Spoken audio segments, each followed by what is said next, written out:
I just want to Okay. talk about the sort of previous note on emotions. So, essentially, I think that the meaning in the Quran about beliefs is really where emotions are no longer subservient to a higher ethic. So, emotions themselves rule over your values.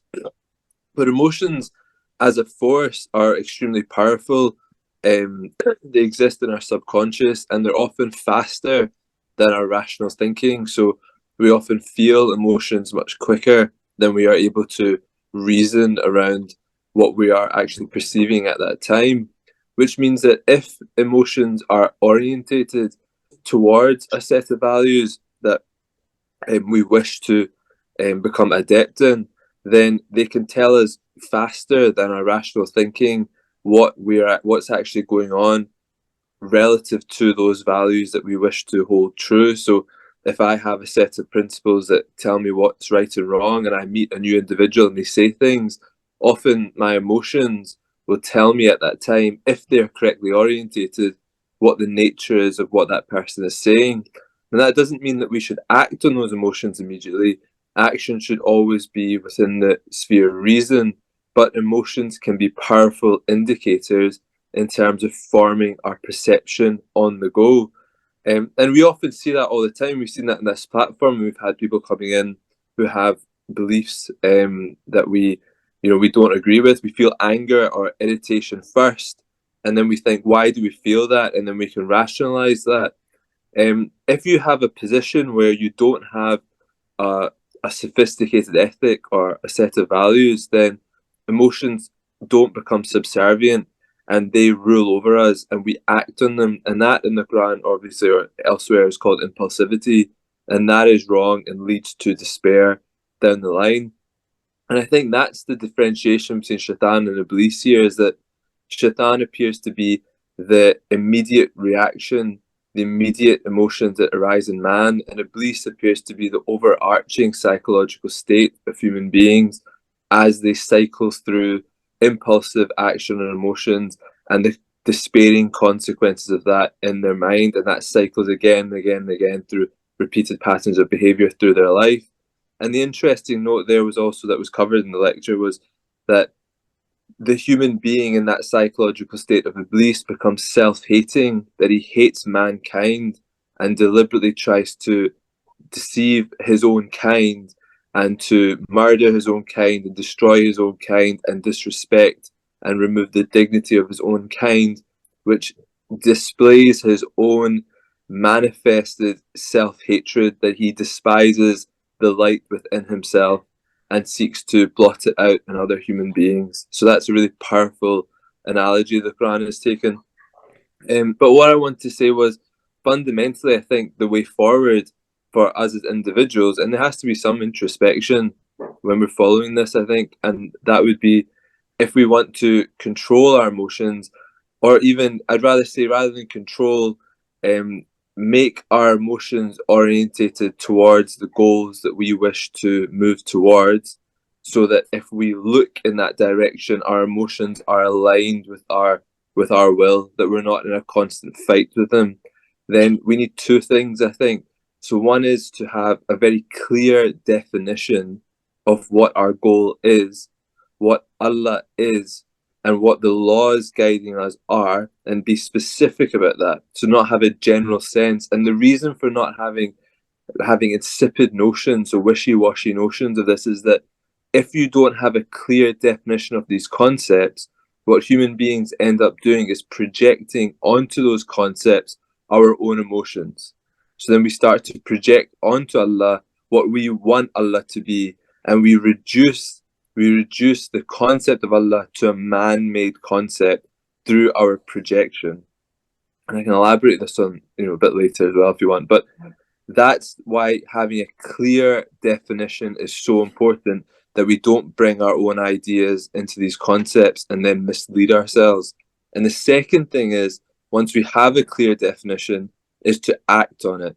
So through choosing the difficult path, the uphill path, in the words of the Quran, we are teaching our emotions to be subservient to that ethic that we wish to move towards.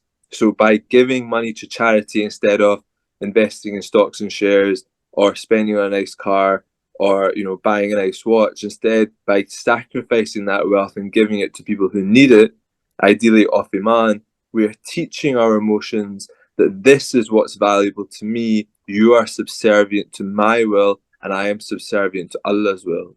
And then you get a hierarchy, and emotions become our asset in life rather than something which is constantly antagonizing us in our day-to-day behavior. Thank you. Just a point. That's excellent. Thank you very much for bringing out that aspect. In terms of scaling, what you said is that it means that emotions have a shorter time scale than rational thinking. And Iblis is a long-term effect of acting emotionally in our life and not making rational decisions. But again, two aspects of it, that one is living life within Wahi. Within Wahi, of course, then emotions are totally in our control. And wherever we are erring, we realize that we have made a mistake, and then we do tawbah or repentance, whatever it is, and then overcome those. And if there are any losses, we compensate for that. So how do you see in terms of scaling, number one? Number two, what is the state of human beings in, for example, in the present day world? And do you see evidence of it, that how human beings, how their raw emotions, in fact, affect their living? Thank you. I hope that makes sense. Yeah. So there was actually another point I wanted to make on that, but I forgot. So there was the idea of Toba, for instance, is another.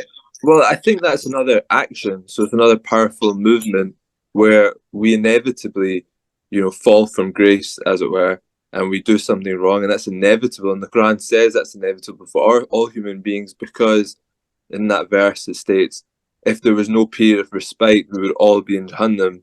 So there has to be respite, because inevitably we make mistakes. But Tawbah in and of itself is a powerful action, in that we reorientate ourselves towards that higher set of values by saying, no, I'm not going to persist with this path. I'm going to turn around. I'm going to go back the way.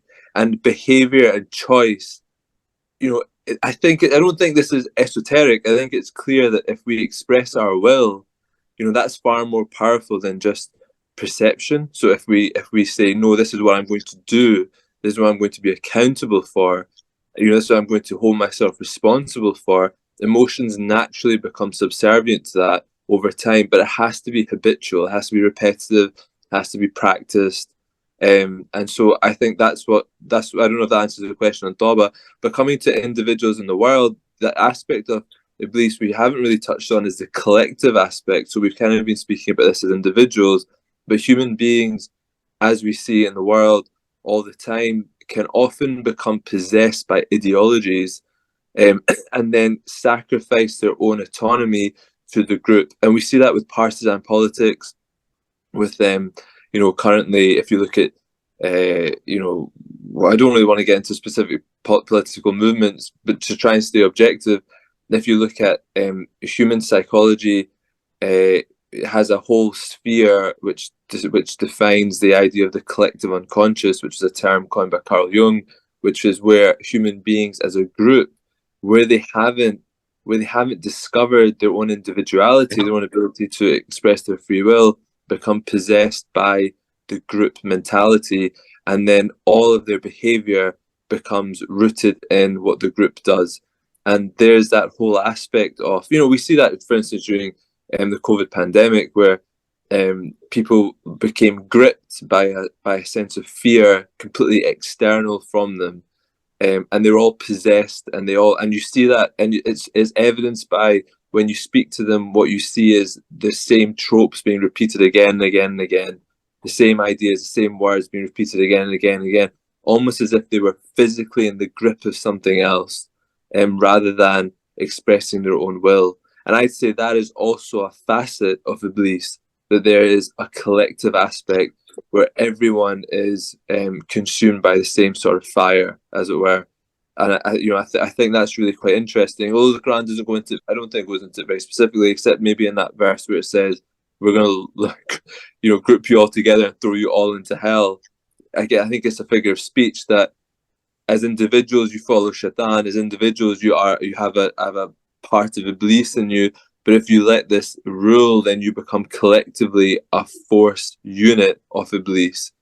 You see what I mean? And that's what we're up against. So, I think the interesting part of that is that if we look at our own groups, as it were, the people who say that division is useful don't understand how how massive the problem is we're trying to solve. Because if human beings on the other side are collectively possessed by an ideology and we ourselves are divided, then there's no possibility of overcoming that. You see what I mean? You see, so they actually have a sense of unity in their fear and grief and despair.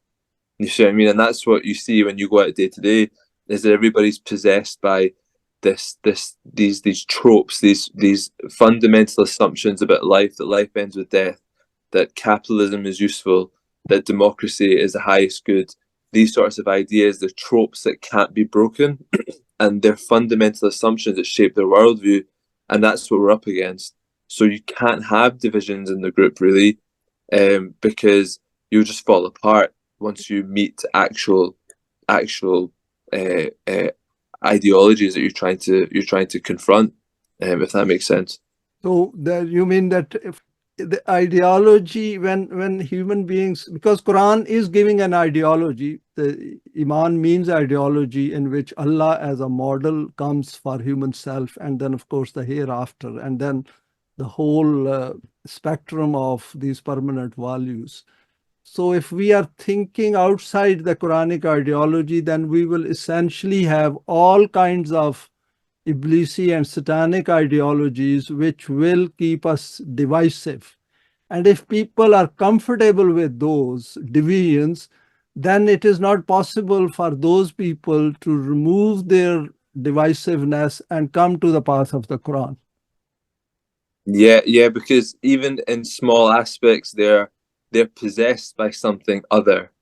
So it's not their ideas. It's something outside of them which is taken a hold of their psychology, and it might be in small aspects. So we might agree on one particular aspect of geopolitics, but then it comes to something like, try not to choose anything too divisive. But if you come across something like democracy, they have a firm view that no, you're wrong, this is right, and this is all good, and and they have some sort of funny idea, and it's like they've got a knot in their system that you think, well, in so many other places we're on the right track, and then in this particular way, we're up against something that can't really be undone, and that is ideology. So that's something outside which has possessed them, and which is man-made. So it's not the Quran, because the Quran you can't really become possessed with involuntarily.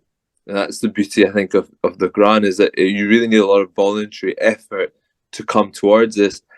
Unless the vast majority of people already follow it, you can't be gripped by this externally without your own will being engaged in it. Do you see what I mean? I think that's where that verse on Deen, it can't be forced on anyone, is both an instruction and a rule, because it can't be enforced on anyone as a concept, because the default position is antagonistic to this. The default position is Iblis.